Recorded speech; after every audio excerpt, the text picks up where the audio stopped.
Starter Deck Goku is the most contested leader when it comes to his viability in the meta with the release of Fusion World. Is he good? Is he bad? Not gonna lie, I don't totally know, but let's find out. Everybody, it's Espira, and we're back with another Dragon Ball Fusion World video, this time breaking down my deck list for Starter Deck Goku. If you just want the list, here it is, but I do want to caveat a few things before we give the full card breakdown, which you're definitely going to want to stick around for. I am not totally sold on this build. I think I'm leaning towards the direction in which Starter Deck Goku can see the most success for what it does particularly well, but there are so many card options that you could be slotting instead. You can notice that my ratios are all over the map. I don't feel 100% consistent about a good majority of what's going on with this deck. So take this build with a grain of salt, and I think what I'm aiming for right now is the most flexibility to deal with any option while I try and figure out where this deck really wants to line up. And I do think part of that has to do with where the meta lines up. This deck is king mid-range. It's got incredible early game, it's got incredible late game,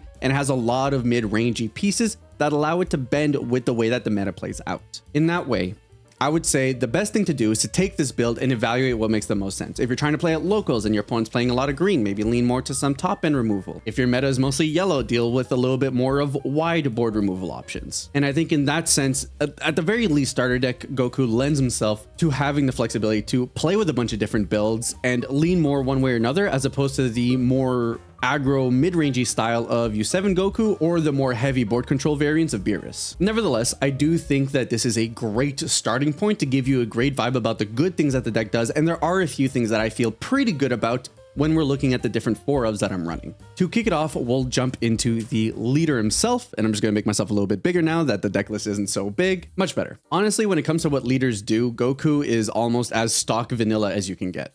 He's a draw leader on the front side, and on the back side, he retains his draw, but once per turn, activate battle, which means both on your turn and your opponent's turn, he gets to give a battle card 5k. As innocuous as that is, it actually accounts for almost half a card worth of value when you're thinking about the fact that if you keep playing on curve, you're forcing more cards out of your opponent's hand than you typically would. Does it work as well going wide as the U7 leader? No, but because you have the option on defense also, there are positions you can push yourself where you're forcing more cards out of your opponent's hand because of it. And in addition to that, being able to push your cards into the magic number ranges without having to commit a card, turn your 25ks into 30ks and so on and so forth, does end up accruing so much more value when you consider that, okay, just by my leader ability being able to give that additional 5k bump on anything, I've now potentially forced my opponent to get rid of 2 cards or a super combo or a battle trick. Our standard turn 1 play will be Roshi. We really want to awaken. The fact that Roshi gives us the ability to self-awaken multiple times a turn if he doesn't get dealt with is huge. He's a 10k combo. Has some really nice numbers, especially when you consider the fact that you can go turn 1 Roshi into Assemble Representative Universe 7 and being able to dig for something in the early game to kind of line yourself up. I really like that play. However, it does has the additional flexibility that you can use a Kamehameha on your turn then for free. You can use Assemble Universe 7's Activate Battle for free, or you cheapen the cost of the other cards. So first I want to talk about Time Skip. I like Time Skip as just a general catch-all, can deal with multiple small things on a board, can deal with one big thing. So while you may have God Kamehameha in this slot just because it is cheaper,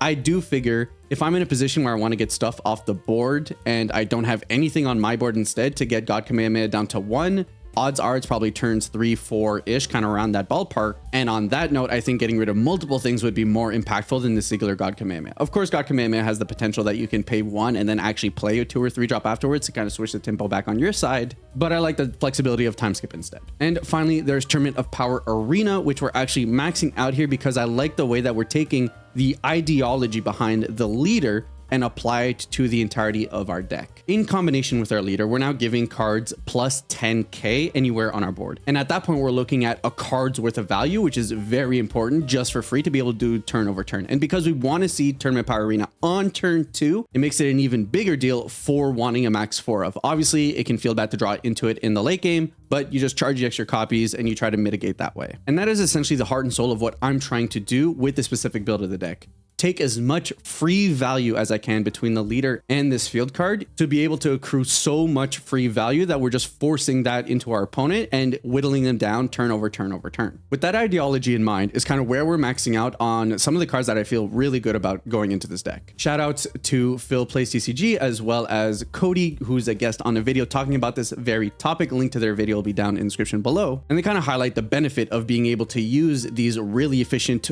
20k battle cards with the fact that the Goku lead can give a pump and the fact that their numbers line up really well. Otamo is a 2-drop that your opponent needs to use removal on if they want to get rid of it. And naturally, it always feels really bad having to use your removal on some cheap 2-drop. But it can't be KO'd in battle, which means you're going to consistently be able to get swings and swings and swings with it. With your leader, it's a 25k swing.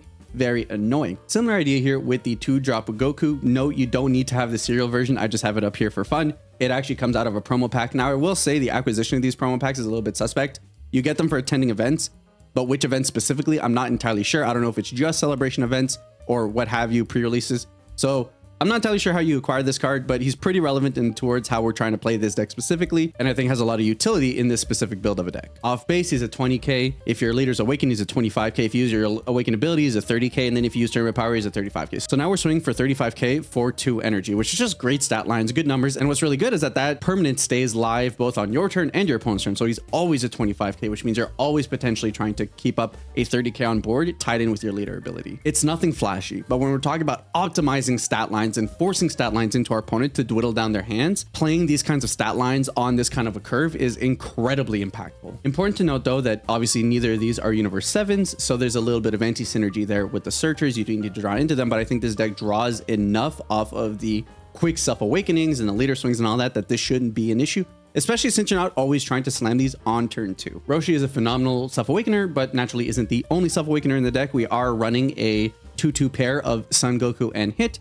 Goku being a 3-drop 25k that on play self-awakens and deals with a 20k on board. I don't love this card, but it can swing for 30k with our lead, which is just a good enough stat line for me to consider it. And having a searchable self-awakening is pretty relevant, especially when we consider that Hit isn't that. Now, of course, you could play Krillin instead, and it would be like 95% the same thing. I just do like having a 20k on my opponent's turn, as opposed to having a 15k. Is that worth losing the searchability of Assemble Universe 7?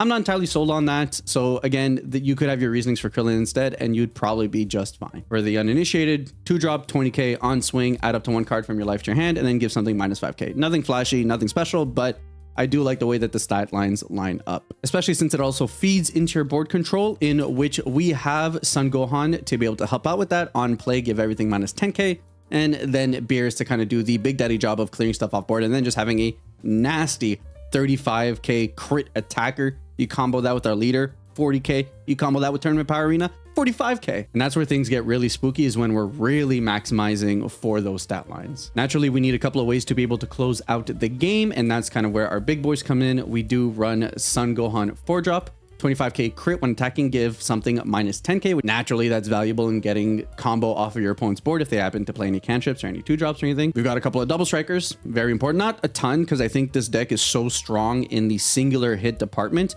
that I don't think you need to max out on double strikers. So I think a pair works out just fine. And then we got the tech one of secret rare to be able to catch our opponents off guard and maybe able to close out games in which they think we may not have it. Pivoting over from our main game plan, we've got 3 Frost, and that's me just making concessions to the fact that like green's pretty popular right now, and a lot of people are taking yellow aggro as their solution to dealing with green. And because yellow's kind of present, I like a card that just says I win this matchup and has alternative usages where I can slow down my opponent's game plan if they're trying to rush me down, even if it's a non-yellow matchup. And that's generally most of the deck. I didn't talk about like the super combos or 1-drop Roshi that draws a card, because those are just consistency pieces you would include anyways. But I do want to talk about the cards that you could include, because naturally there are a number of inclusions. I just didn't get room to fit into the deck that you could look at me, make a couple of positions, and that's why I think take this deck as kind of a foundation with a lot of ratios to work with, in addition to the fact that depending on what you're playing up against or what you're seeing, you can pivot it to adding in these additional cards that make more sense. To kick it off, we've got the 1-drop Whis. I mean, both Whis can put in work here, but I just have the on-play Whis because I like the 5k plus 10k combo. In the same sense, in terms of board control, Fuwa, fantastic stats. 10k combo can give something minus 15 on play. Looking into the removal department, you could include the promo Son Goku, the 2-drop 20k when attacking, choose up to one of your opponent's battle cards with 10k power less and KO it. That's fine as well, especially if you combo with Fuwa, and now you're getting rid of 25Ks off the board. We talked about it before. You could include God Kamehameha. I'm on time skip at the moment instead, but if you want more singular top end removal, God Kamehameha works fine. And of course, if you want some beefier top end self-awakening, you have Android 17, which is like a 25K on your opponent's turn, plus your leader is a 30K, then a 35K, very annoying numbers. You could even include the blocker 17 here if you wanted, if you're facing a lot of crit leaders. At the end of the day, I think that's why it's so hard to talk about this deck, because there are so many different ways that you can take it. I think in terms of your options, there are so many different options in terms of whether you want to be lower to the ground, whether you want to be more board control-y, or whether you want to push into some bigger top end threats. And I think that's why starter deck Goku is so hard to talk about in terms of what does he do, because it's not as fleshed out as like, oh, Beerus just runs the board control cards, or U7 Goku just runs all the best U7s, which most of the best cards in red are U7s. So in that point, it's just kind of hard to figure out what it looks like. And that's because it's more mid-rangey, because it leans more into trying to figure out what options are the best. And it dives really into the way that the combat math plays out in the game, which obviously deviates depending on what the meta looks like. So I have to reiterate, use this as a foundation to give you an idea of what is possible with the Goku deck and mold it to both your play style as well as what you're expecting to play against when it comes to your local meta. To the best of my abilities, I try to give you guys as well positioned deck lists as I can to give you guys the best chance for success. But naturally, there's such a lack of data on that front, and there are just a lot of variables that I can't account for, unfortunately, when it comes to always providing you a deck list. But I do feel confident in this deck's ability to be able to contest against other decks and give your opponents a very hard time in trying to figure out how exactly they should attack you, especially when you consider weird cards like Botamo, or the fact that your top end has sneaky ways to be able to close things out with the Son Goku Secret Rare. I don't think this deck's incredibly flashy because all you're ever really doing is maximizing on how good battle power is, but in a game where the name of the game is hand advantage and forcing as many cards out of your opponent's hand, I think starter deck Goku is sneakily good at being able to force your opponent into having to combo a super combo when they didn't want to, having to throw away a couple of extra cards, and that incremental advantage will pay huge dividends when you're trying to close out the game. Honestly though, you guys could tell me I am totally wrong with this build, and I wouldn't even really be upset at that. I just think starter deck Goku may actually be a sleeper deck, and you should be really careful about dismissing it before potentially curb stomps you. If Goku's not your thing though, we are covering every starter deck leader and upgrading them on the channel, so of course subscribe button's on there if you guys want to catch the rest of that, and I'll catch you guys on the next one.